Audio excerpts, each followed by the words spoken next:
déjà fait, les gars. Ouais, enfin, on voit qu'il y a plus de personnes dès le début du live, hein. Ouais. Comme tu dis, Mais moi, c'est ce que je l'avais dit, c'est la théorie au final. C'est les gens reviennent que quand il y a des bougies vertes. Et si on pète la TH sur BTC, là, c'est là où ça va vraiment revenir en masse. Là, bon, les gens reviennent parce qu'ils sont attirés par les lumières vertes, mais les lucioles. non, voilà, tel des bols lucioles, pero franchement, si on pète la TH sur Bitcoin et que l'Ether commence à se réveiller et qu'en plus on a une belle all season, alors là, franchement, Et vous allez voir, les tous ceux gars, qui étaient, on vous l'avait tous ceux qui dit. étaient, tous ceux qui étaient sideline. Mais surtout, moi, Ah ce qui bah me là fait là plaisir, déjà c'est ça Ether, en change. fait, parce que il y avait plein de théories comme quoi il avait plus le temps maintenant de pumper et tout. Et moi, dans mon live dimanche dernier, j'avais dit qu'au final, la temporalité, on s'en fout un peu parce que on avait regardé les bougies.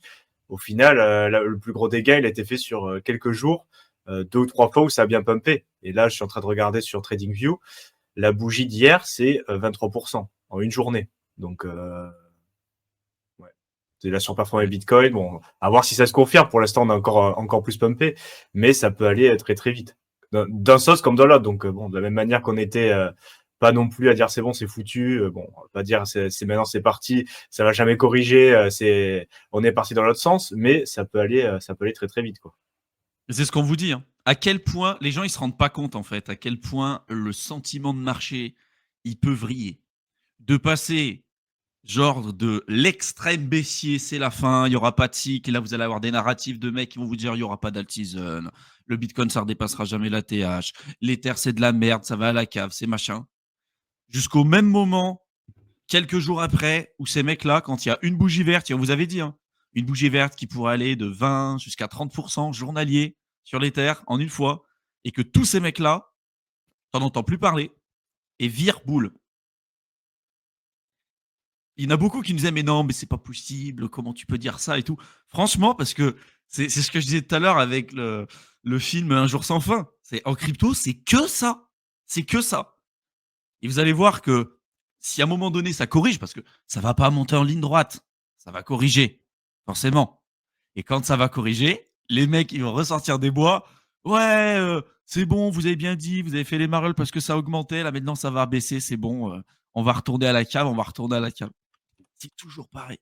C'est toujours la même chose. Et c'est pour ça, d'un moment, ça devient drôle. Ça devient comique, quoi. Ouais, Parce c'est que, bien drôle parce qu'en fait, t'as chacun qui joue son petit personnage. Non, t'as ceux qui sont toujours en mode bearish, qui attendent que ça soit, ils attendent comme ça. Bon, ok, mais c'est ouais, bullish, ça c'est ça. pump. J'attends. Et dès que la moindre bougie rouge, vous voyez, je vous l'avais bien dit. Alors là, on est parti. Attention. Et puis t'as les super bouts qui disent bon, ça dump. J'attends. Et dès qu'ils voient une bougie verte, ah, je vous l'avais dit. Moi, je suis rentré. J'ai encore, ça va pumper. Et puis t'as nous on est un peu entre les deux. Moi, j'ai l'impression quand même en disant bon, bah, écoutez, on va pas non plus, on va essayer de regarder un peu avec parcimonie. Et dans l'idée, bon, on n'a pas. Bon, bien sûr, ça nous fait plus plaisir quand ça pump, mais bon, j'espère que vous avez compris le message, qu'on n'était pas non plus, on était un peu suspicieux, on va dire, de ce dump, de ce bear market précoce. Bon, on dit ok, bah, alors pourquoi pas, mais quand même les indicateurs qui n'ont pas flashé, bon, on peut pas être sûr à 100% non plus. Bon, mais au final, on, on verra la direction du marché. Ça peut être un dead cat bounce, ça peut être un dead cat bounce. On a vu les scénarios aussi. Peut-être c'est une reprise du cycle aussi. Je pense que quand on repart en bear market, tout le monde là les derniers jours a oublié ce scénario. Mais bon, il y a quelques mois c'était le privilégié par certains. Mais bon, au final on est avec ce scénario du dead cat bounce et la reprise du cycle. Donc on va voir comment ça évolue. Mais bon, on a peut-être bien fait de pas non plus être dans un extrême ou dans l'autre, quoi. Ouais. Mais comme à chaque fois, les gars, moi, ce que je dis tout le temps, c'est que les bears, ils ont l'air smart, mais ils bouffent des pâtes, ils gagnent pas de thunes. Et en général, les boules, c'est eux qui bouffent à la fin du mois. Parce que sur les marchés, et c'est pas valable qu'en crypto, il y a plus de probabilité que ça monte que ça baisse. Et en général, quand ça baisse pendant nettement moins longtemps que quand ça augmente. En bourse, par exemple, ce qu'on appelle un bull market, sur les 100 années d'historique que j'avais regardé sur une dernière étude, c'était à peu près 4,4 ans de hausse pour 11 mois de bear market. Et donc, en fait, tu te rends compte que ceux qui sont bears, en fait, en général, ils essayent de timer les picots, bottom, les petits trucs, les petites baisses, les petits trucs.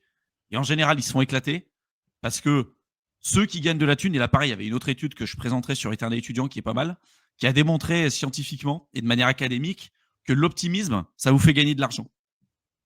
scientifiquement, hein, d'accord, quand on parle de mindset, quand on parle d'état d'esprit, quand on parle de rester positif, de regarder son verre à moitié plein, pas à moitié vide, etc., c'est pas simple tout le temps, mais scientifiquement, c'est prouvé, tu as plus de probabilité de gagner de la thune. Pourquoi? Alors déjà, tu as plus de probabilité d'épargner et d'investir et de faire les choses intelligemment parce que tu es positif par rapport à l'avenir et tu penses qu'il y aura un avenir meilleur, donc tu considères que les efforts que tu fais aujourd'hui, ça aura plus de chances de te donner quelque chose par la suite. Alors que quelqu'un qui est éternel baissier, qui va te dire de toute façon c'est pourri, le monde c'est de la merde, c'est tout pourri, en fait il fera jamais rien parce qu'il considère que le monde qui vit aujourd'hui, il sera moins pire que celui qui vivra demain. Donc aucun intérêt d'épargner, aucun intérêt d'investir, aucun intérêt d'avoir une vision long terme, aucun intérêt d'être positif vis-à-vis de l'avenir. Et ça, voilà, c'est prouvé. Et c'est prouvé d'autant plus sur ceux qui n'ont pas des salaires ultra élevés. C'est-à-dire que l'optimisme, ça a encore plus d'impact plus vous avez un plus petit salaire, revenu, etc., etc. Donc ça, je vous le partagerai sur mon autre chaîne YouTube,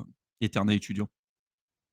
Bah, surtout qu'en fait, les sidelines, hein, je pense ce qui va se passer pour beaucoup de gens là, c'est qu'ils vont se rendre compte qu'ils étaient trop bearish potentiellement, et du coup qu'ils ont vendu en novembre. Bon, après pour pas mal d'alts, effectivement, on n'est pas encore retourné à des niveaux. Il va falloir peut-être attendre un peu, voir si jamais on est retourné parce que c'est pas sûr pour tous. Mais au moins pour Bitcoin, je pense qu'il y a pas mal de gens qui sont retrouvés bien sideline. Hein. Ils ont regardé le train partir. C'était sur le quai, en disant c'est bon, ça va baisser 72. Mais moi, je me rappelle de live il y a un mois ou deux. On était à 78, 80 par là. Tu crois qu'on va péter les 72K? Moi, si ça passe en dessous, vers les 66, je rachète et tout. Et au final, je pense qu'il y a pas mal de gens qui vont se retrouver dans cette config-là, qui sont sortis ou qui ont même pas beaucoup de Bitcoin, hein, parce que sur ce cycle, les retail, ils ont bien vendu, notamment en novembre-décembre. Et là, avec tout qui reprend, au final, il y a pas mal de gens qui vont se retrouver sideline et qui vont potentiellement FOMO, tu vois, si ça remonte bien. Et ils vont se dire, putain, merde, j'étais trop bearish. Au final, ça repart. Si tant est que c'est pas un piège et que ça va repartir, pour être dans la nuance, mais c'est un des scénarios qu'on avait évoqué aussi, le fait que les gens, s'ils se retrouvent sur la gare, enfin sur le quai, regarder le train parti, vont peut-être FOMO parce qu'ils se sont rendus compte qu'ils étaient trop baissiers. Et le problème aussi que en étant baissier, comme tu dis tout le temps, c'est que tu dis ça, je vais rentrer plus bas, ça va aller plus bas, c'est sûr, là c'est mort, machin. Sauf que quand ça repart, et on le sait qu'en crypto, on a regardé les bougies, tu regardes sur n'importe quel coin, le plus gros démonté, c'est sur très peu de temps. Sauf que si tu suis plus le marché, t'es un peu bearish ou même le temps de faire la manip, en fait, bah, si t'es pas déjà explosé, bah, tu loupes les premiers x2, x3 qui se transforment au final sur des gros montants. Parce que bon, si t'étais pas là au début, t'as loupé le premier x2, x3, mais pour toi, forcément, tout ce que tu viens de louper, en fait, c'est passé pour ce cycle. À moins que ça revienne encore, que ça descende. Mais là, vu ce qu'on attaque, là, par contre, au niveau temporalité, au niveau cycle, au niveau où on en est, je sais, enfin, pour moi, la prochaine grosse baisse, machin, ça sera le bear market. Et là, pour le coup, le vrai. Donc, après, tu peux avoir des corrections en cours de route. Hein. Tu peux évidemment oui, des corrections non, bien sûr. comme on a connu avec le BTC de 20-30%, etc. On en aura plusieurs. Hein. Et sur les alts, encore pire. Hein.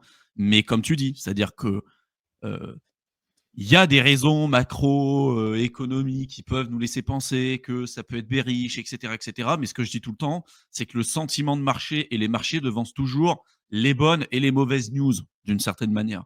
C'est-à-dire que quand on va essayer de parler de récession, le moment où la récession est vraiment là, bah en fait, le marché il a tellement baissé par anticipation que globalement, bah, quand la récession est déjà avérée, il ne se passe rien ou pas grand-chose.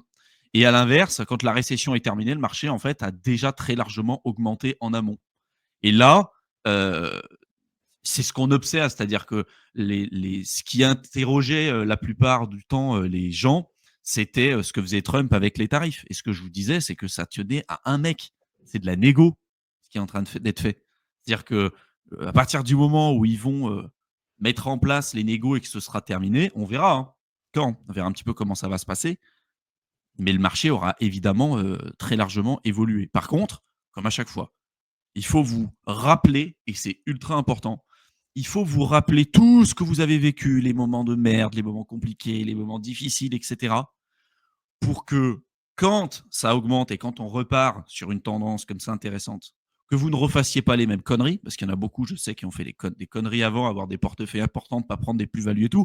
Parce qu'en fait, vous avez beau vous placer dans des moments où c'est compliqué, avoir cet esprit contrarien et tout, quand il faut le faire. Le gros problème, c'est d'arriver à prendre des plus-values. Et ça, majoritairement, les gens n'arrivent pas à le faire. Euh, Et c'est pour ça aussi qu'on a lancé aussi en partie le programme d'accompagnement. Il n'y a évidemment pas que ça, mais c'est aussi pour vous accompagner, pour vous permettre de garder la tête froide dans des moments où ça peut être difficile. Parce que l'aspect psychologique, je pense en crypto, c'est tellement sous-coté. C'est-à-dire qu'on se dit, tiens, les projets F, une fois que tu as les bons projets, une fois que tu as le portefeuille et tout, il n'y a pas de souci. Mais savoir naviguer dans ce marché-là et pas faire des conneries dans les pires moments, c'est ça qui est le plus dur. Parce qu'on le voit, hein, le nombre de mecs qui ont craqué là sur les 2-3 derniers mois, mais c'est la dinguerie. C'est la folie. Et pour autant, quand vous êtes sur le marché depuis un certain temps, quand vous raisonnez, quand vous analysez les graphiques, etc., vous avez votre gestion de risque, vous avez votre truc, il n'y a pas de raison plus de paniquer que ça. Mais en fait, très souvent, ceux qui paniquent sont souvent les débutants, ceux qui n'ont pas connu un cycle complet, etc. Et ça, vraiment, je pense que beaucoup ne s'en rendent peut-être pas forcément compte aujourd'hui, mais le fait d'avoir une vraie proximité avec des gens qui ont connu plusieurs cycles, qui ont une vraie expérience sur le marché, avec d'autres personnes aussi qui sont dans ce truc-là et qui restent positifs aussi, même dans des moments où c'est compliqué, je pense que c'est sous-coté et je pense que ça aide énormément. Et c'est en partie aussi ce que vous retrouverez dans la partie accompagnement si ça vous intéresse. J'en reparle, mais vous avez le lien dans la description de la vidéo. On va partager l'écran. Hop. Rapido. Bah là, on voit clairement que les bougies vertes, ça a attiré des nouveaux. On est presque 200. C'est toujours pareil. Bon, bah, bienvenue aux nouveaux. Hein. On vous fait un coucou. Hein. Bienvenue aux nouveaux. Bienvenue aux bougies vertes. Ça fait plaisir. Hein. Nous, ça nous fait toujours plaisir d'avoir du monde. Hein. Mais bon, à chaque cycle, c'est la même chose. Donc sur le jour, évidemment, vous ne pouvez pas de surprise. Ether, 20%. Les projets ont explosé. Voilà. Sur la semaine, même chose. Sur le mois, on est dans le vert. Sur l'année, toujours un peu dans le rouge quand même sur l'année. Hein. Pas mal de projets qui sont très largement en dessous de la TH. Mais quand même, sur le mois et sur la semaine, on est quand même sur des trucs où ça a quand même pas mal augmenté. Et ce qu'on observe, et c'est ce qu'on vous dit depuis un certain temps, c'est que vous allez voir que tous ceux qui sont baissiers sur l'Ether, machin, à partir du moment où il y allait avoir une bougie de 20 à 30% journalière, là on a eu 20% hier, et on n'est pas à l'abri que ça continue, que ça augmente, ça augmente, ça augmente, ça augmente, vous allez voir que ces gens-là vont commencer à revirer. Et que le scénario l'Ether est mort, l'Ether est mort, l'Ether est mort, vous allez voir que, comme à chaque fois, voilà, c'est pas de surprise. Hein. En fait, il faut se renseigner un peu sur l'histoire pour savoir ce qui se passe à chaque fois. À chaque fois qu'on vous dit qu'un projet est dead, et en tout cas des gros projets, c'est-à-dire Bitcoin, Ether globalement, à chaque fois qu'on a eu sur ces deux gros des grosses news en disant c'est dead, c'est dead, c'est dead, en général, c'était des opportunités presque d'une vie pour rentrer sur ces actifs. Voilà. Et là, on voit à quel point le sentiment change en un claquement de doigts, une bougie verte, ça y est, tout le monde se réexcite. Et regardez, hein, en sentiment de marché, on est repassé en cupidité. C'est-à-dire qu'il y a quelques semaines, même pas il y a quelques jours, on était soit neutre, soit dans la peur, quoi. Et là, il y a Mais une comment bougie on était verte à de 12? On était Ouais, extrême fear. ouais. Il y a un mois de ça, quoi. Truc de fou, hein. Et là, on repasse en cupidité. C'est pour vous montrer à quel point le marché est irrationnel, à quel point les gens n'ont aucune idée de ce qu'ils font. Globalement, hein. C'est-à-dire ça pump, les mecs ils achètent, ça dump, ils vendent. Et c'est pour ça que la majorité, je le répète, hein, vous allez dire, putain, Thibaut il est chiant, il répète toujours la même chose, mais c'est d'une évidence limpide quand vous êtes sur le marché depuis des années, quand vous comprenez ce truc-là, en fait, le sentiment de marché qui drive globalement le marché, et vous avez l'impression que les mecs, j'ai l'impression qu'il y en a beaucoup qui savent ce qu'ils font. Et en fait, la majorité, et même des fois des personnes qui ont énormément d'abonnés hein, sur Twitter, sur YouTube, etc., ne pannent pas un broc de ce qu'ils font. C'est-à-dire, ils bougent en fonction qu'il y a du sentiment de marché, des fois aussi des moments pour farmer de l'engagement, mais c'est la folie. C'est la folie. Là, on passe de l'extrême fear à la cupidité avec une bougie verte.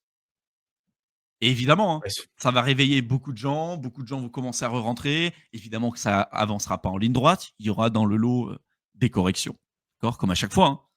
Et dans le lot où il y a les corrections, les gens vont se réveiller. Ah, je te l'avais bien dit, c'était un dead cat bounce, fallait pas acheter. Et à la fin, vous verrez, ça se terminera pareil, avec parabole, tous les retails et tous les débutants qui vont rentrer sur le truc à racheter les paraboles, en pensant que ça va monter toujours beaucoup plus haut, qu'ils vont pas prendre de bénéfices. Et puis, quand le marché se retournera, parce qu'il va se retourner à un moment donné, d'accord, la théorie du super cycle, j'y crois, mais alors pas du tout. Et ces gens-là termineront par dire la crypto, c'est un scam, les influenceurs, c'est des arnaqueurs. Voilà, c'est de la faute de tout le monde, sauf de moi, évidemment, qui ai décidé d'investir comme un trou de balle. Mais bon, je pense que ceux qui nous suivent depuis un certain temps, vous arrivez à comprendre la rengaine quand même. Mais attention, surtout au schéma narratif, parce que rappelez-vous, pour faire un petit travail de mémoire, en novembre, décembre, on en parlait, hein, de la mania. Bon, il y a eu toute la mania meme coin sur Solana, avec Solana qui pumpait fort, faut le dire, hein, qui est surperformé jusqu'à présent quasiment tous les projets et en partie Ether. Et on parlait du flippening, non? Et à chaque fois, Ouais. à chaque fois qu'il y a un projet qui performe bien, qui est dans le top 20, ceux qui sont maxi là-dessus parlent de flippening, non? Ça va flipper Ether, ça va flipper Ether. Bon, pour l'instant, là, apparemment, on est plutôt parti sur une Ether sur les quelques derniers jours, on va dire, a surperformé Solana. Donc là, on entend beaucoup moins le flippening, alors que c'était un schéma narratif très présent et qu'il y avait beaucoup de monde qui y croyait dur comme fer en novembre. Bon, on n'a pas dit que c'était impossible, mais bon, on dit attention quand même. C'est pas parce qu'un projet performe bien sur quelques. Oui, moi non plus, mais bon, c'est pas parce qu'un projet performe bien sur un moment donné que le schéma narratif, que tout va dans ce sens-là, ça va forcément arriver. Et après aussi, on va voir les notions, parce que ça va arriver, hein. La notion de souvenir back, moi ça m'a fait rire cette notion de back souvenir, non? Les gens qui disaient, non, moi, je suis sorti, je suis out de ce projet, c'est de la merde et tout. Quand ça commence à pumper pour pas perdre la face, ils disent, ouais, non, mais parce qu'en fait, je l'avais pas dit officiellement parce que je voulais réaccumuler, mais il y a 2-3 semaines, je suis commencé à rentrer, et puis sur la bougie rouge, en plus, tu vois, là, cette bougie, là, j'ai repris une petite position, ou alors, j'avais mon petit back souvenir, hein, j'avais pas tout vendu quand même, bon, je suis sorti majoritairement, mais je reste quand même exposé. Ça pop, donc je suis exposé forcément. J'ai pas bon. Et ça va arriver. Je pense que ça va arriver aussi. Donc, voilà. Mais comme les mecs qui ont, il y en a vraiment. Je pense que vous l'avez remarqué aussi, mais il y en a tellement, surtout aux US, mais qui ont tellement pas de race dans ce qu'ils font. Genre, il y en a, ils tweetent tout. Genre la hausse, la baisse, le short, le long, ils tweetent tout. Comme ça, ils savent que peu importe le scénario qui va se passer, les mecs, ils vont te dire, ils vont retweeter leur propre tweet en disant, je vous avais bien dit, hein, et ceux qui me suivent, je vous avais bien dit, hein, qu'il fallait me suivre, j'avais raison. Et en fait, les mecs, ils ont tout tweeté, quoi. En fait, genre, si tu reviens dans leur historique de leur compte, en fait, ils ont tout fait. Moi, par exemple, il y en avait un, genre, c'était Ansem. Ça, c'est le pire, lui. Lui, il est terrible. Ansem, il te dit vendez, c'est de la merde, les boules, vous allez vous faire niquer la gueule et tout. Et dès que ça augmente, ah, j'y crois pas, vous avez vendu, vous êtes vraiment des merdes, vous êtes dégueux, je sais pas trop quoi. Et tout. J'étais là, je fais, mec, c'est pas possible. Genre, tu sais, le tweet en plus d'hier, tu vois, genre, le mec, il s'en fout. Il reprend le même truc et tout, tant que ça fait de l'engagement, il s'en fout. Il y en a même un autre que j'ai vu la dernière fois. Le gars, il te dit vendez, shortez le marché, ça sert à rien, mettez du leverage pour shorter le marché. Et là, dès le pump qu'il y a eu sur l'Ether, le mec, il te dit je vous avais bien dit ce qu'il fallait faire, il fallait acheter. Là, il te montre, il te dit moi, j'ai long à ce moment-là, pile sur la mèche du bottom de l'Ether. Tu vois, t'as aucune trace, évidemment, le mec, il a jamais long pile à ce moment-là. Et le mec, genre, il y a 3 jours avant, il te dit faut shorter, faut shorter. Et après, dès que ça remonte, regardez, je vous ai bien dit, moi j'ai long avec un leverage x25 pile sur la mèche du bottom du truc. Et en fait, c'est plus comique qu'autre chose, quoi. Mais vous faites pas avoir, les mecs. Hein. Si vous êtes débutant, vous commencez à rentrer sur ces trucs-là et vous commencez à suivre aveuglément des comptes Twitter, surtout sur la partie trading, vous allez vous faire rincer, mais d'une force. Vous allez vous faire éclater. Hein.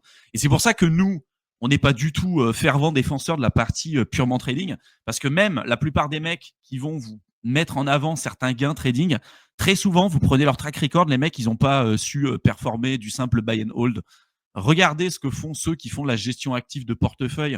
Pour 95% d'entre eux, ils n'arrivent pas à battre le benchmark, hein, donc en l'occurrence du S&P 500, une simple gestion indicielle. Et on parle vraiment de professionnels. Alors, autant vous dire que les crypto-traders de Twitter, là, pour la plupart d'entre eux, sont éclatés au sol. Pour la plupart d'entre eux, ne gagnent pas des thunes, même si quelquefois, ils vont vous mettre des impressions écran qui peuvent être trafiquées. La plupart d'entre eux gagnent des thunes simplement en vous envoyant des liens d'affiliation pour aller vous envoyer sur Bybit et vous faire liquider. C'est que comme ça qu'ils gagnent des thunes, mais absolument pas parce qu'ils deviennent bons sur la partie trading. Il y a une minorité une extrême minorité de personnes qui sont extrêmement fortes là-dedans, mais la majorité se font rincer. Et quand bien même il y en aurait certains qui arriveraient à faire quelques plus-values, très souvent ils sous-performent une simple stratégie de buy and hold, d'investissement long terme, acheter dans des périodes de capitulation, ce qu'on fait nous en fait, et ce qu'on vous enseigne dans la partie crypto-investisseur, et après aussi sur la partie accompagnement où vous suivez ce qu'on fait avec Mickaël à l'instant T. Mais voilà, c'est regardez ce qu'ils font et pas ce qu'ils disent ces mecs-là, parce que la plupart du temps, je vous le dis, ils bouffent des pâtes, ils gagnent pas de thunes.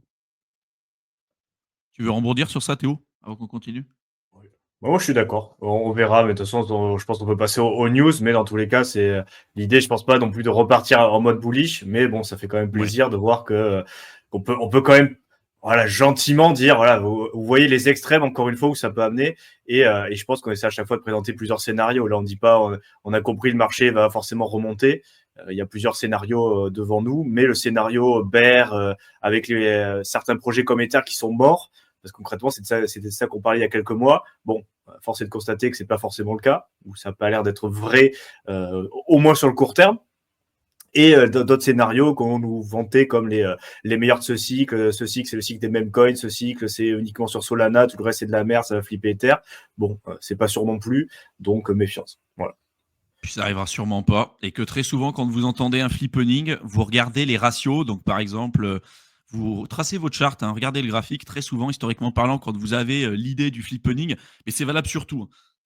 Quand vous avez le flippening de l'Ether par rapport au BTC, en général, vous atteignez un bottom, un top, pardon, sur la paire Ether BTC. C'est toujours pareil. Dès que vous entendez le mot flippening par rapport à un Non, projet et un gros, très souvent, vous avez atteint un top sur le ratio, quoi.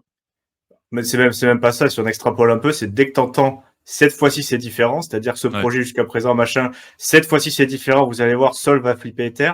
Cette fois-ci c'est différent, le cycle est fini, plutôt, on part en war market, vous avez eu votre bull run, Toujours allez vous fort, faire, toujours faux. voilà, et en final, ça se résume à cette fois-ci c'est différent, tu vois.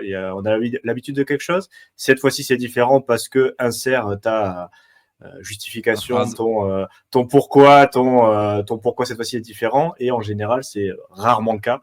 Donc bon, c'est tes remarques. Allez, on passe aux ETF, on passe à la suite, les données croustillantes.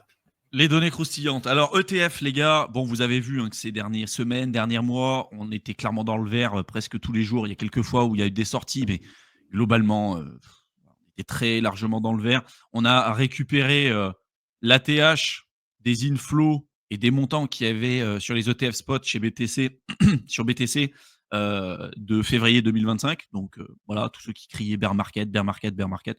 Bon, ben voilà, force est de constater que sans doute qu'on va redépasser l'ATH. Évidemment, il y a eu des prises de profit et il y en aura d'autres par la suite.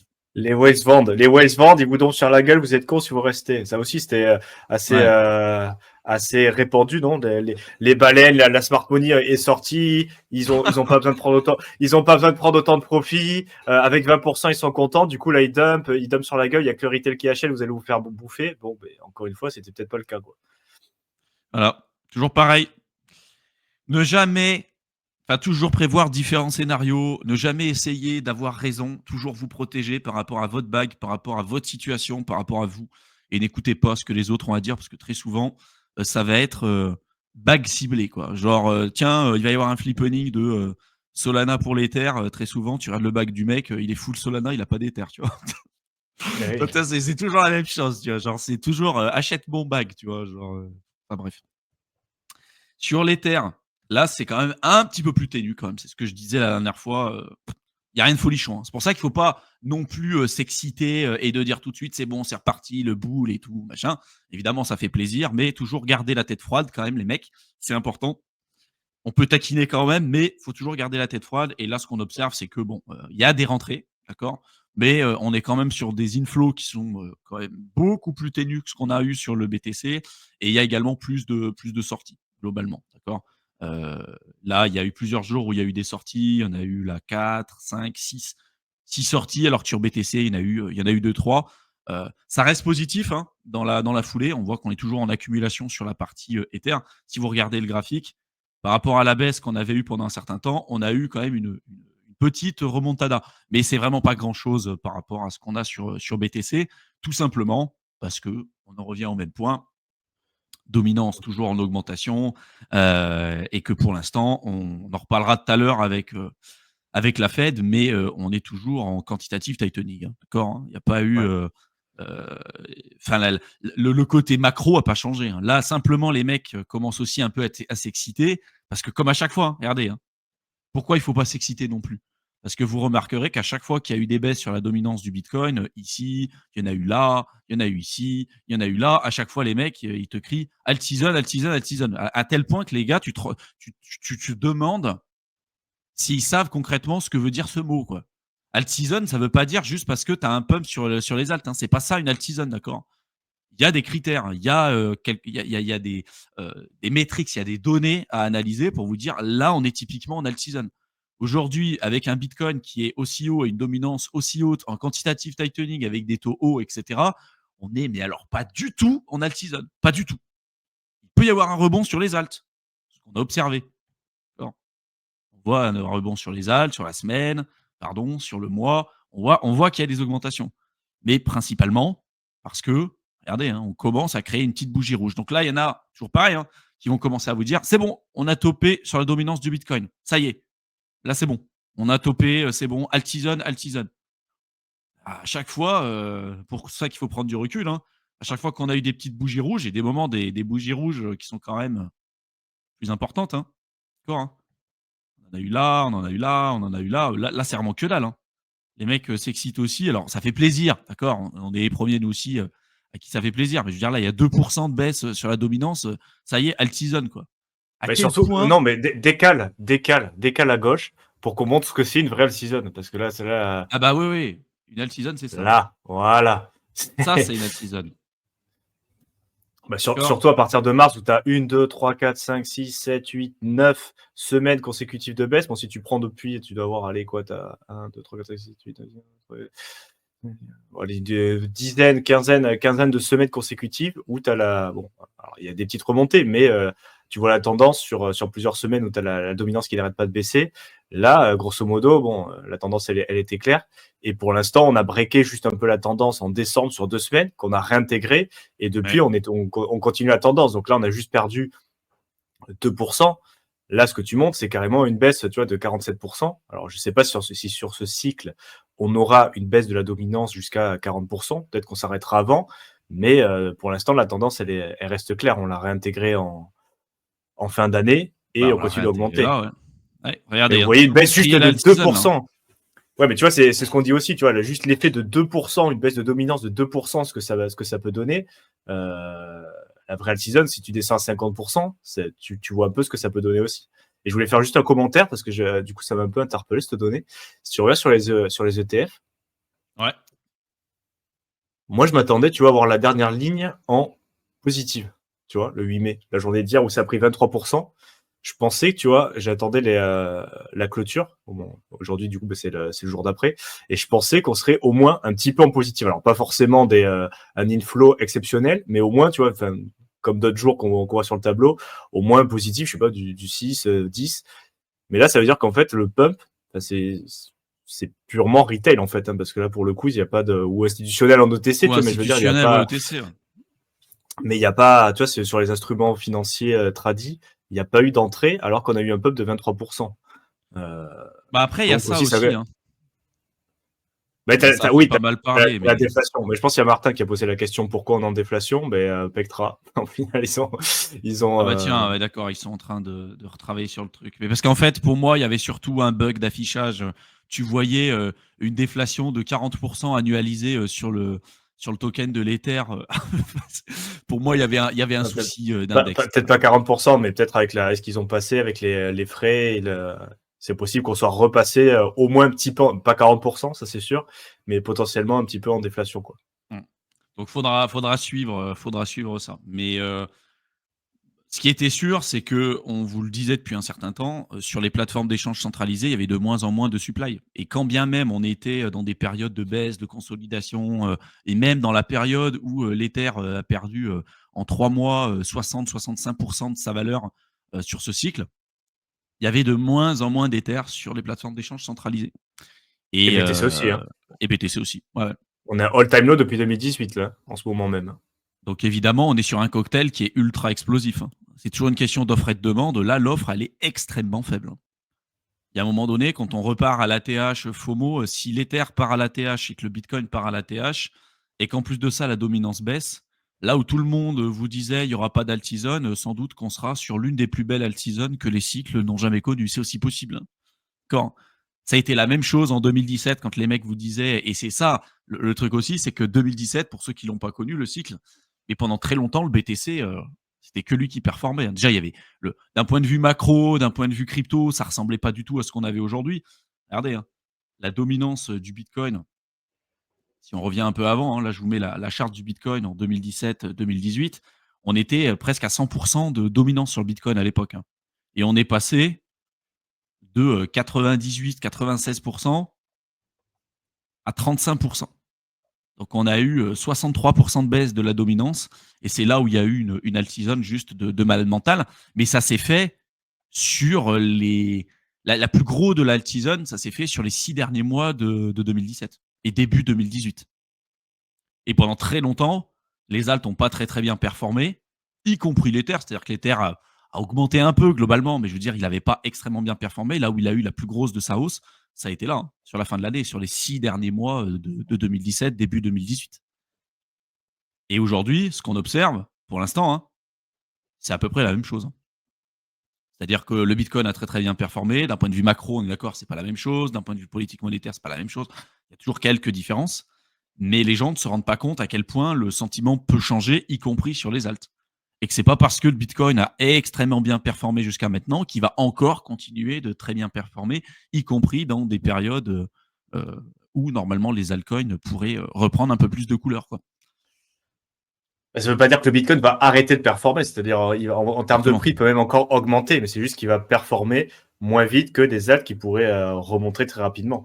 Et Ouais. ça, on l'a vu, au final, ça consolide, voilà, tu peux latéraliser pendant très longtemps.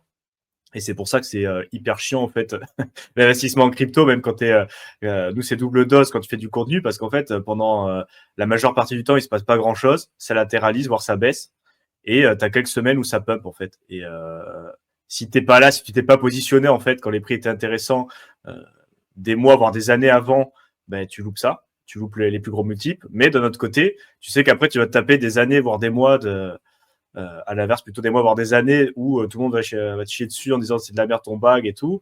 Et t'espères qu'à un moment, les fondamentaux, enfin, si tu investis sur des fondamentaux, vont être à peu près reconnus ou au moins un peu de FOMO, mais il n'y a aucune garantie non plus. Donc c'est un peu difficile. Mais d'un autre côté, tu sais que tu as de l'upside que tu as nulle part ailleurs. Donc bon, c'est un peu. Mais si on savait, si on était sûr à 100%, ça serait déjà pricé en fait. Donc c'est un peu le game quoi. Donc Ouais. bien sûr qu'on n'a aucune certitude, mais on a un scénario privilégié. On essaie de se positionner un peu comme ça, tout en étant jamais all-in et à 100% parce que bon, tu peux avoir tort. Mais c'est un peu les règles du jeu quoi. Et là, regardez, hein, je vous ai mis la charte de l'Ether par rapport à BTC. Je vous avais tracé cette zone-là qui était la zone de l'ultra support qu'il ne faut pas breaker, pour moi. Hein. Si on vient clôturer en hebdo ou en mensuel en dessous de ça, bon, c'est-à-dire qu'on casse vraiment la longue trend sur la partie Ether par rapport à BTC. Et là, c'est un signal très très fort. Et je vous avais dit que là, bah, l'équivalent de 2019-2020, où l'Ether était à 70-80 balles. C'était à peu près l'équivalent. Donc là, on est venu toucher. Là, la mèche, regardez la bougie que ça fait quand même. C'est quand même assez fou. Hein. Alors, des bougies comme ça, on en a connu. Hein. Encore les mecs. Hein. C'est pour ça que je vous dis, faut pas oublier. Parce que souvent, la mémoire collective en crypto, elle est pire que des TikTokers. Hein. C'est-à-dire que les mecs, ils arrivent, ils regardent du journalier, ça pump, c'est génial, et puis ils ont complètement oublié ce qu'il y en a eu avant. Des pumps comme ça, on en a eu. Hein. Regardez, on en a eu ici, on en a eu là, on en a eu ici, on en a eu plein. Hein. Et à chaque fois, on est sur une parabole inversée. Hein. Donc, bon, c'est intéressant, on est d'accord, on reste optimiste, évidemment. Il faut garder quand même la tête froide parce que on peut. Déjà, la clôture n'est pas faite. On va attendre la fin de la semaine pour avoir la vraie clôture. Et puis attendre un petit peu de voir ce qui va se passer. Mais c'est pour ça qu'aussi, le problème de l'analyse technique, c'est ça, c'est que quand vous attendez des confirmations, et ça je le dis depuis des années, hein, et quand vous attendez des confirmations d'un point de vue technique, vu que c'est des indicateurs qu'on appelle des lagging indicateurs, des indicateurs à retardement, bah, au final, quand vous avez votre Golden Cross, des confirmations un peu de partout sur le MACD ou ce que vous voulez, bah, en fait, le marché il a déjà augmenté sans vous, quoi. Et donc, vous rachetez des grosses bougies vertes parce que ça met un certain temps avant de se mettre en place. Et ça en revient à dire, pareil, ce que je répète depuis 2018, votre risque, vous le prenez à l'achat pour avoir la possibilité, si vous décidez de le prendre à l'achat, vous vous protégez et d'avoir le plus, enfin, si vous prenez le risque à l'achat, vous avez plus de chances et plus de probabilités d'être conservateur et de sortir avec des plus-values parce que c'est le luxe que vous pourrez vous payer parce que le risque, vous l'avez pris à l'achat. Donc, vous pourrez être plus conservateur pour prendre des profits. À l'inverse, si vous ne décidez pas de vivre tout ça, parce que c'est possible aussi, il y en a plein qui disent moi je ne veux pas rentrer là-dedans et tout, mais auquel cas vous attendez tout un tas de confirmations. Et quand vous avez ces confirmations, le marché il est tout de suite bien plus haut. Donc soit vous acceptez de sortir plus tôt et donc d'avoir des plus petits gains, soit vous prendrez votre prise de risque à l'achat parce que vous aurez eu tout un tas de plus-values que vous ne pourrez pas récupérer parce que vous avez acheté bien plus haut. Mais c'est ça en fait le plus compliqué en crypto, au-delà de la partie technique, de la partie analyse, de la partie suivi et tout, c'est que pendant des moments, il ne va pas se passer grand-chose. Pendant longtemps, on va s'interroger, on va se poser des questions, on va remettre en cause les convictions qu'on pourrait avoir, etc., etc. Et on imagine que pendant 2 ans, en fait, on a galéré, on se dit putain, c'est compliqué et tout. Et, et de s'imaginer, de se dire que euh, tiens, en l'espace de quelques semaines à quelques mois, on peut récupérer bien plus que tout le malheur qu'on aura pu avoir pendant 2 ans, en quelques semaines, en quelques mois.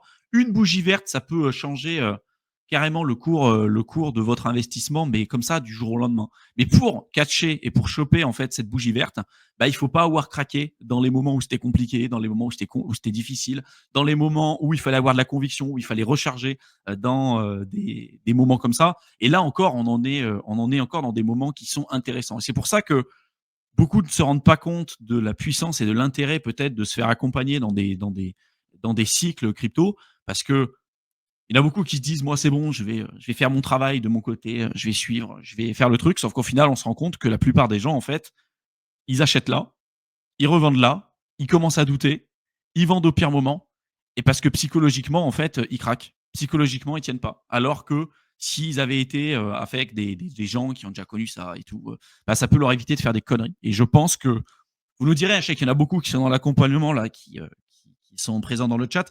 Vous nous direz un petit peu ce que vous en pensez, les mecs, et si si vous n'aviez pas eu peut-être un suivi un peu de cette manière-là, ou peut-être un soutien, tu vois, psychologique là-dessus, est-ce que si vous aviez été tout seul, est-ce que vous auriez craqué ou non, quoi. Et ça, je pense que c'est clairement sous-coté, quoi. Je sais pas comment tu le vis, toi, ça aussi, Théo. Est-ce que le fait d'être tout seul, si ça avait été ton premier cycle et tout, est-ce que justement, tu te serais pas, tu comprends l'intérêt, tu vois, de pouvoir échanger avec des gens qui ont de l'expérience et tout sur ces sujets-là, ou pour toi, en fait, même dans ton expérience perso, ça t'a pas vraiment servi? Carrément, mais surtout pouvoir discuter avec des gens au final. Moi, après, nous, ce qu'on a aussi, c'est en off, on se connaît, tu vois, on peut échanger sur des stratégies, sur nos bacs, sur ce qu'on pense, et ça fait du bien. Donc, ça, au final, d'avoir aussi une communauté de gens où tu adhères au final, c'est un peu le principe des créateurs de contenu. Au final, c'est à différents styles. Tu vois, rien qu'entre nous deux, on n'a pas exactement le même style de communication, comment on parle, comment on s'exprime, comment on présente les trucs. Donc, au final, c'est être autour de, tu vois, suivre des communautés, suivre des gens qui pensent un peu comme toi, ou tu vois, dans lequel tu te retrouves, où le message te paraît cohérent, et ça peut être n'importe quoi. Tu vois, il y en a, ils se retrouvent très bien dans un truc hyper trading, avec de l'analyse technique, avec ce genre de contenu. Il y en a d'autres, ça va pas du tout leur ressembler. Au final, on s'en fout. Tu vois, c'est tout le monde doit essayer de trouver du contenu et voilà, une approche de l'investissement qui leur convient. Et même si on sait qu'il y en a qui, statistiquement, ont tendance à mieux marcher que d'autres, bon, ça c'est un autre débat, mais dans tous les cas, de pouvoir échanger et avoir d'autres perspectives, parce que tu vois, t'es tout seul, tu regardes tes trucs, et au final, t'as beau dire, oh, moi, je fais mes recherches de manière indépendante, je fais le truc, fut enchanté. T'as ton bag, tu vas essayer de trouver des infos qui vont dans ton sens, ou tu vas être dans le tunnel de l'algo sur Twitter, et on va te présenter que certains trucs. Donc au final, d'avoir d'autres perspectives et des mecs qui voient un peu le truc différemment, qui viennent te challenger un peu, ouais, mais t'as vu ça, t'as pris en compte ça, tu dis, ouais, putain, j'avais pas pensé à ça, connerie de ma part, ou peut-être j'avais raison. Et du coup, c'est juste en fait avoir d'autres perspectives sur comment tu vois le truc, c'est toujours intéressant. Donc ouais, pas être tout seul, surtout si t'as pas beaucoup de temps, c'est important. À moins que tu veux faire du BTC, apprendre à faire ton. Moi, j'en ai aussi comme ça, toi, qui viennent me voir, dit bah, écoute, moi je suis un padré, j'ai 50 ans, j'ai 2 gosses, ma femme, mes potes, j'ai vraiment pas du tout de temps consacré à la crypto. Combien de temps il faut pour apprendre? Je dis mais si on va pas faire un truc hyper compliqué avec des stratégies, de la DeFi et tout. Il faut apprendre, tu vois, sur ton exchange. Tu sécurises bien ton exchange, tu t'achètes tes cryptos, tu les retires, tu fais ton petit DCA, tu apprends à gérer ton portefeuille à froid et c'est bon. Toi, t'as pas de temps, c'est pas grave. Vaut mieux te concentrer sur les bases et faire un truc simple que de faire une stratégie hyper compliquée où de toute façon, tu n'auras pas le temps d'apprendre, de comprendre pourquoi tu le fais, tu vas te faire rincer. Donc, c'est surtout ça, en fait, si t'as pas de temps et que tu veux, parce que les gens ont quand même le droit de vouloir apprendre à s'exposer sans se faire scam à la crypto, parce qu'il y en a beaucoup qui passent beaucoup de temps, qui savent tout, mais bon, la plupart des gens, il est ce qu'on appelle vraiment retail, qui est pas encore là en ce moment. C'est des gens qui ont pas beaucoup de temps, mais qui ont le droit quand même de vouloir s'exposer à la crypto. Donc, comment on fait, en fait? Ils sont bien obligés d'apprendre quelque part. Donc, c'est 2-3 réflexions comme ça, mais oui, ça, et puis les mecs, ils se rendent pas compte, mais le nombre de personnes qui ont zéro connaissance, mais qui investissent des sommes qui sont astronomiques, et on en a régulièrement, hein, nous, par email, par téléphone et tout. C'est la folie. En fait, les gens, ils se rendent pas compte. Parce que peut-être des fois, tu es dans ton monde, tu vois par rapport à toi, qui suit le marché, qui fait des trucs, tu dis, moi, les mecs, ils font pas ça. Mais si, des mecs qui se font scammer parce qu'ils reçoivent un vieux message de merde sur Facebook. On a une super opportunité d'investissement, de trading. La personne, elle y connaît strictement rien. Elle fait confiance. Elle met 50 000 balles sur un pauvre truc tout pourri de bot de trading. Elle se fait scammer. Elle dit, je comprends pas comment je fais pour récupérer mon argent. Tu vois, mais ça, c'est la réalité. Et ça, il y en a plein. Et franchement, on s'en rend pas compte, mais il y en a beaucoup.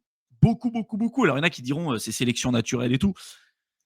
Moi, ça me fait quand même mal au cœur parce que je me dis tout le temps, putain, ça pourrait être ta mère, ça pourrait être ta grand-mère, ça pourrait être. Il y en a qui font confiance.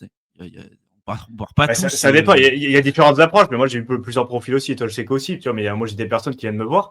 Mais c'est pour ça qu'on dit jamais, mais une information, machin, on sait le faire et tout. Moi, j'ai des personnes qui viennent me voir. Ils ont jamais investi de leur vie. Ils avaient juste leur livret A. Ils se sont intéressés à l'investissement.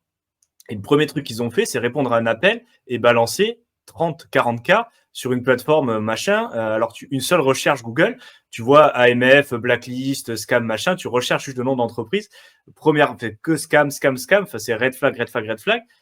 Et leur première approche d'investissement, c'est ça. Donc, franchement, peut-être que vous avez beaucoup de temps, vous vous êtes formé et tout, mais comprenez que vous n'êtes pas non plus, vous êtes peut-être une minorité et qu'il y a beaucoup de profils qui sont au niveau vraiment débutant, mais à pas savoir ouvrir un exchange. Voire négatif. Voire négatif. Bon, ça, c'est encore autre chose, tu vois, mais il y en a vraiment qui s'y intéressent et qui rentrent par la porte, mais ils rentrent par la batte-tour, les mecs, indirect. Donc, mais c'est direct. C'est un peu. On le voit, c'est pour ça, on vous le dit, c'est pas pour faire ça, pour quoi que ce soit, mais sachez que ça existe, en fait, que ceux qui suivent, parce que là, je vois qu'il y a des habitués qui sont là aussi, mais il est conscience que vous n'êtes pas non plus représentatif de ce que c'est le marché en général. Hein. Non, mais sur notre chaîne, de toute façon, sur notre chaîne, de manière générale, on n'est pas représentatif. Je veux dire, déjà, tu es en crypto, tu n'es pas représentatif de la populace moyenne. Et après, tu commences à comprendre l'écosystème, tu commences à être là dans des périodes où il n'y a personne, tu n'es pas du tout représentatif. Hein. Pas du tout. Ben, on l'avait vu dans des périodes un peu plus de bear market. Là, maintenant, c'est plus le moment de se taper des études de banque, des études de l'AMF, justement, sur qu'est-ce que c'est l'investissement en France. Mais l'investissement en France, principalement, c'est immobilier, la plupart des gens, et notamment RP, donc ils considèrent ça comme un investissement. Ouais. Chacun fera son... mais pour refaire un peu redescendre jusqu'à et prendre un peu de hauteur. Donc, premièrement, immobilier avec la RP. Ensuite, il y en a un certain pourcentage qui fait de la location. Donc, ça, c'est la plupart des gens, quand on parle investissement en France, c'est d'immobilier, dans la RP. Et ensuite, c'est placement financier, mais conseillé par les banques. Hein, donc, assurance vie, livret A, PEL, si on veut être un peu... un peu de choses comme ça, mais conseillé par la banque. Et après, tu arrives sur des actifs un peu plus comme la crypto, mais déjà, c'est une minorité. Assurance vie, mais c'est conseillé par la banque, tu vois, tous les produits financiers. Mais ça reste quand même une minorité des Français, parce que concrètement, c'est 20-30% qui sont là-dessus. Donc, c'est une minorité, parce qu'il y a 70% des gens qui n'investissent même pas sur les marchés financiers. Et après, quand tu arrives à la crypto, tu passes encore des pourcentages. Et plus tu descends, plus voilà, sur les gens qui arrivent à comprendre la DeFi, à suivre régulièrement le marché, tu es vraiment une minorité. Statistiquement, tu es une minorité. Donc, voilà, il faut avoir conscience de ça aussi. Et pour naviguer un peu le marché, parce qu'il y a vraiment des gens qui vont arriver là sur les bougies vertes, ils vont se faire déchirer, parce que voilà, mais on le sait, c'est triste, mais c'est comme ça, voilà, tu regardes les stats, tu regardes qui investit, les montants, les études AMF, on s'en est tapé hein, sur la chaîne à regarder, bon, mais c'est comme ça. Ça a toujours été pareil. Et là, cette fois-ci, ça sera pas différent.